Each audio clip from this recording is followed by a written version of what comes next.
May mga nagtatanong, no, how to apply po Pag-ibig member ako, one room or studio, thank you. Okay, so bibigyan ko na po kayo ng affordable property na studio unit. Okay? Located ito sa EDSA Cubao at ang ilalabas mo lang dito ay 29,000 cash out only. Ang monthly mo nasa 15,000 pesos per month through bank financing. Ulitin ko 29,000 cash out only. Ang monthly mo sa bangko, 15,000 pesos per month for 20 years to pay.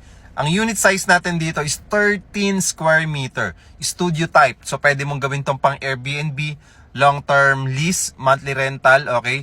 Tapos, staycation. So, nasa sayo kung gusto mo mag-invest din dito. Kung ayaw mo ng 2-bedroom unit natin sa Ortigas, Pasig, meron tayo sa EDSA Cubao for only 29,000 cash out only at 15,000 pesos per month lang. So, napaka-affordable niyan at pwede mo tong paupahan daily ng 2,000 to 2,500 pesos per night.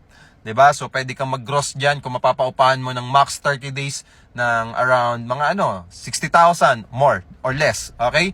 So bayad na yung property mo galing dun sa upa ng staycation mo. So kung interested po kayo, Sir Nolly, sa ating studio type, meron din po tayong 1-bedroom unit, 120,000 pesos cash out, ang monthly 29,000 pesos per month.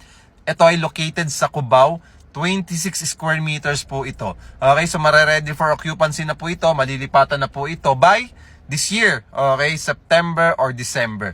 This year na po yan, pwede na po malipatan. Okay, follow muna bago mag-message at mag-comment para ma-prioritize ko po ang inyong inquiries, ang inyong message, ang inyong comment. Maraming salamat.